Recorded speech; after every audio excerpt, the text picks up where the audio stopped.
ಪಡುಬಿದ್ರಿಯ ಶಾಪ್ವೊಂದಕ್ಕೆ ಸರಬರಾಜುವಾದ Coca-Cola ಕಂಪನಿಯ ಪುಲ್ಪಿ orange ಪಾನೀಯದಲ್ಲಿ ಹುಳದ ಮಾದರಿಯ ತ್ಯಾಜ್ಯವೊಂದು ಕಾಣಸಿಕ್ಕಿದ್ದು, ಈ ಬಗ್ಗೆ ಸಾಮಾಜಿಕ ಕಾರ್ಯಕರ್ತ ಶೇಖರ್ ಹೆಜಮಾಡಿ ಕಂಪನಿಯ ನಿರ್ಲಕ್ಷ್ಯದ ವಿರುದ್ಧ ಕಿಡಿಕಾರಿದ್ದಾರೆ.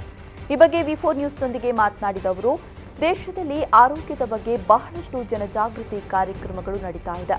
ಆದರೆ ಇದೀಗ ಅಂತಾರಾಷ್ಟ್ರೀಯ ಪಾನೀಯ ಕಂಪನಿಗಳಲ್ಲಿ ಒಂದಾದ ಕೋಕಾ-ಕೋಲಾ ಉತ್ಪಾದನೆಯ ಪಾನೀಯ ಬಾಟಲ್ನಲ್ಲಿ ಹುಳ ಮಾದರಿಯ ತ್ಯಾಜ್ಯ ಕಂಡುಬಂದಿದ್ದು ಬಹಳ ಆತಂಕಕಾರಿ ವಿಚಾರ. ಮಕ್ಕಳು ಬಹಳಷ್ಟು ನೆಚ್ಚಿಕೊಳ್ಳುವ ಈ ಪಾನೀಯದ ಮೌಲ್ಯ ಈ ಮಟ್ಟಕ್ಕೆ ಕುಸಿದಿರುವುದು ನಾಗರಿಕ ಸಮಾಜವನ್ನು ಎಚ್ಚರಿಸುವಂತಿದೆ. ಕೆಲವೊಂದು ಸ್ಥಳೀಯ ಪಾನೀಯಗಳು ಆರೋಗ್ಯಪೂರ್ಣವಲ್ಲ ಎಂಬುದು ಬಹಳಷ್ಟು ಬಾರಿ ರುಜುವಾಗಿದ್ದು, ಇದೀಗ ಅಂತಾರಾಷ್ಟ್ರೀಯ ಮಟ್ಟದ ಪಾನೀಯವು ಅದೇ ದಾರಿಯನ್ನ ತುಳಿತಾ ಇದ್ರು ಆರೋಗ್ಯ ಇಲಾಖೆ ಯಾಕೆ ಕಣ್ಣು ಮುಚ್ಚಿಕೊಳ್ತಿದೆ?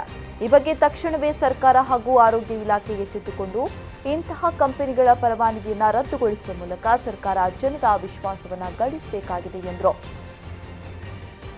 ಇವತ್ತು ಏನು ಅಂತಾರಾಷ್ಟ್ರೀಯ ಕೋಕಾ-ಕೋಲಾ ಕಂಪನಿ ಇದೆಯಾ, ಅದರ ಒಂದು ಉತ್ಪಾದನೆಯಲ್ಲಿ ಒಂದು ಬಾಟ್ಲಿಯಲ್ಲಿ ಇವತ್ತು ಪಡುಬಿದ್ರಿಯಲ್ಲಿ ಮಾರಾಟಕ್ಕೆ ಬಂದಂಥ ಒಂದು ಬಾಟ್ಲಿಯಲ್ಲಿ ತ್ಯಾಜ್ಯಗಳು ಮತ್ತು ಹುಳಗಳು ಕಂಡುಬಂದಿದೆ. ಇದು ಸೀಲ್ಡ್ ಬಾಟ್ಲು.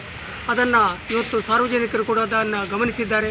ಇಂಥ ಪರಿಸ್ಥಿತಿಯಲ್ಲಿ ಇವತ್ತು ಸರ್ಕಾರ ಮತ್ತು ಈ ಆರೋಗ್ಯ ಇಲಾಖೆಗಳು ಇದರ ಬಗ್ಗೆ ನಿಗಾ ವಹಿಸಬೇಕು ಮತ್ತು ಇಂಥ ಕಂಪನಿಗಳ ಒಂದು ಪರವಾನಗಿಯನ್ನು ರದ್ದು ಮಾಡುವುದರ ಮೂಲಕ ಸಾರ್ವಜನಿಕರಿಗೆ ಉಪಯುಕ್ತವಾಗಿ ಸರ್ಕಾರ ಸ್ಪಂದಿಸಬೇಕು.